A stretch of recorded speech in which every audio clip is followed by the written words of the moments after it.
let's take a look around the outside of this 2019 Audi TT. Well, for starters, look how fantastic this front grille looks. If I just come down to the middle, look at the sweeping lines on the front, the really aggressive grille. I think it looks fantastic. The lights look great. Moving down to the side, we've always had a nice sporty wheel, but this obviously looks really nice as the standard wheel. I think it's the standard wheel, might not be. No, actually I don't think it is the standard wheel, but it's still a nice wheel. Moving down, you've got new little side skirts. You've got these little sill things, whatever they are. You've got a new splitter at the back. One thing I've always liked about Audi TTs is the way that they've always had a really nice coupe design. And I don't think, if I get in this position, I don't think they've lost it at all. I think it looks fantastic. I think it's really got the nice sweeping line, especially with the spoiler up, looks really nice. I think as a black edition, you can get a fixed rear wing. You can delete it if you don't want it, but there is a fixed rear wing option, which looks great. But no, I don't think it's lost any of its coupe looks. So the TT, if you get the S-line spec, drops the suspension down, I think about 10 mil, just gives you a nice little ride height. It is a sportier suspension, but actually it rides really nicely, and it's not too high. I mean, there is a bit of a gap, maybe it could do with some spacers and maybe, what, another 15-20 mil drop, but I think it looks really nice. Right, let's hop inside and see what's going on inside. I'll just close that door. Oh, wow. So instantly, you're greeted with a fantastic standard Audi virtual cockpit. I think it looks brilliant. You've got really prominent dials, you've got a great display, really clear. Moving into the middle, as an option, this has got the deluxe climate control, but you can see, if I just turn that down, you can see the little displays come up on here. They look so nice, so integrated into these, what I think they call is a aeroplane design dashboard. I think it's supposed to be like a wing, and these are supposed to be the jets of the aeroplane wing. I think it looks fantastic. Moving down, we've got some nice little inconspicuous simple buttons along the middle, your hazards, etc. Moving down, this is where you get all of your navigation for your MMI display. For example, if I press the menu in the middle, you can see it swaps to the menu, and I can scroll through all my different settings and have a look through. Also, on this steering wheel, I can click the little buttons, and it will also go in there as well, and you can click along and go through your phone, radio, car settings, how you like. So sitting in the Audi TT, these seats are fantastic. You can see they've got a really nice shape to them. They're now obviously fully integrated. I think the last one wasn't. I think the second gen, I think, had separate head bolsters maybe. I can't remember, but these are really, really nice. As standard, I think you get this Alcantara with the leather on the sides, but leather is available, and it does look really nice. You'll come in this kind of quilted stitching, that'll be the leather. You have the S-Line embossed logo on the seat itself, and you've got this really nice facelift model seat backing, whatever it may be. That looks like it's painted in Daytona grey, but I think if you go for, I think maybe black or blue, you can have it to match on the inside as well as the outside, so that looks really nice. So what's the build quality like? Because I've got a Mini, which is German, but actually a lot of it is a little bit plasticky, and it's not that impressive if you're used to a well-built car. But do not fear, because in here you've got all the soft touch leather, which feels fantastic. You can see it's kind of perforated, that's the right word, on the steering wheel. Everything feels really sturdy. Nothing, there's no kind of noises. I mean, listen to this. You know, that's obviously got a bit of aluminium, but there's going to be plastics in here and things. There's no sound to that. The seat, no, I mean, there's no noise to the seat. You know, I think everything is really, really nicely built, and you can really tell it's a German brand, especially Audi as well. Right, I think it's time to start this car up and see what it's like on the road. Let's go.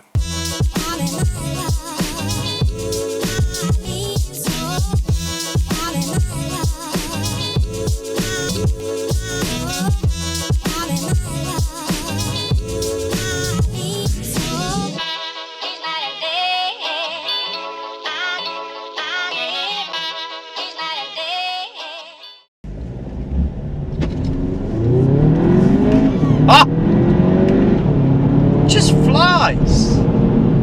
So this car's got 2-litre 4-cylinder engine producing 245 PS, brake horsepower, they're really roughly about the same. It's delivered through an S-tronic gearbox. I think it's a 7-speed. Oh, 7-speed and quattro.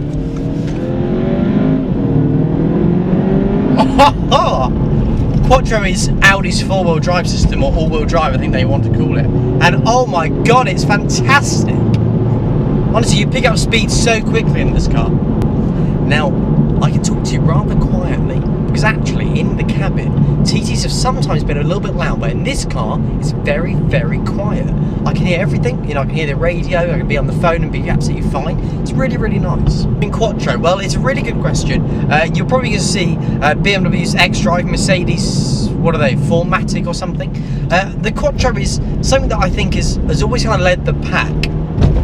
It's since the rallying days. Everyone knows about Audi's Quattro being kind of the Group B rally cars. I think it's Group B, I'm pretty sure it is. And they've just since then evolved that Quattro design to be an absolutely fantastic handling car. All the S products and RS products do come as standard with Quattro, and a couple of the Q ranges do as well. This TT does not, but this car has been spec'd up with the Quattro in it, and it's worth every penny. Sometimes Audi do special deals. They do free Quattro upgrades, so definitely watch out for those. It's well worth having if you can get in and get a Quattro for reasonable money.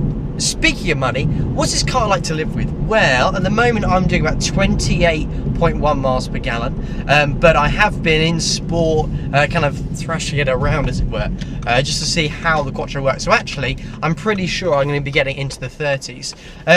Fuel, I filled up yesterday and it was around about 50 something, 60 pounds, which is not that bad. It's not got a massive tank, but it's, you know, it's absolutely fine. Probably get 300, 350 miles out of the tank, which is all right.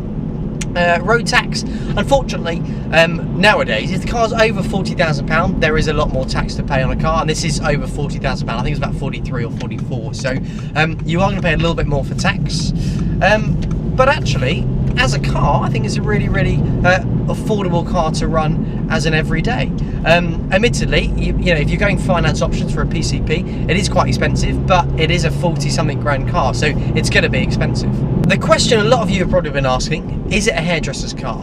Well, this is the third iteration, and no, I don't think it is. I never really thought it was. I thought it was a little bit bubbly, but I never thought it was a gender-specific car, as it were. I think it matches anyone, regardless of who you are. I think it looks brilliant on the outside now, especially this third iteration. I think it looks great. The inside is absolutely brilliant. They've really done nicely things inside. So no, it's not a hairdresser's car. It's a sports car for everyone. Is this a sports car? I think so, yes, absolutely. Now, I think that because this car has got the bigger 2-litre power output engine, I think it's got the S-tronic gearbox, and it's got Quattro. I think it's absolutely perfect for the road. I have a Mini, I have a John Cooper Works, and going around a roundabout, going around the corners that I have in this just trumps it all the way home. I mean, it's fantastic, honestly. It goes darts in, it keeps nice and level, there's not much roll in it. However, it is quite playable. You'd quite think that a Quattro, an Audi Quattro system, isn't going to be that fun, but actually it is. You can really stick it in, lift off, you get a bit of a slide. It is a really, really nice car to drive. But back to the question, is it a sports car? Yes, it is. There's actually not a lot of the cars in this realm of say value that you can choose from. There's a Porsche Cayman, but actually that's probably a little bit up. And really, when you spec up a TT compared to a Cayman, the Cayman is probably about £10,000 more than this car. If you look a little bit lower, you've got maybe a Nissan 370Z, but it's not quite in the same class. You've got a Mazda MX-5, which, although it's a fantastic car, not quite at the same level. So actually, I think you're probably kind of sitting in this or maybe a Mercedes or a Porsche. So actually, I think value for money is one of the best sports cars you can buy. So I said, is it a sports car? I can say it is, but why don't I show you? So there's a drive select button, kind of sets the car up. I'm going to put it in dynamic. I'm going to put the gearbox into manual. I'm going to go down a gear, and I'm going to show you why this car is a sports car.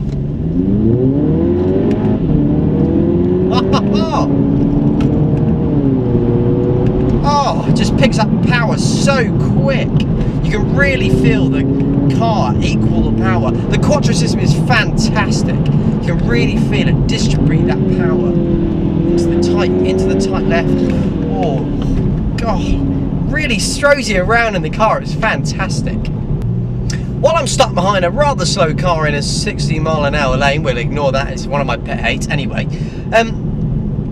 Would I buy this car? No, I wouldn't buy this car, partly because it's orange and it doesn't look very good, although some of you probably would like it. It's not for me. And it's not a black edition. I probably like black edition. It's perfect for every day. And I want an everyday driver, but I want something just a little bit more special. And as I said, I think the TCS just would do that. I think it just gives you a little bit more noise. It's got those 4 exhausts. I think it's just got a little bit more power, but it's got the same build quality, the same layout inside. I think that would be the one I would buy. Right, this is my normal parking test that I need to do with every car, just to make sure that it goes into a space.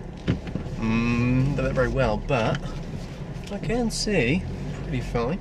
Sensors. There you go. I can see right.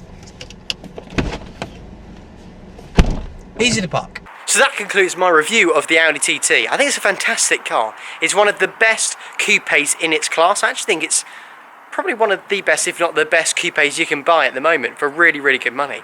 If you like the video, make sure to like it. Tell me what you think about the colour. I'm not sure, but you know, maybe you guys like it more.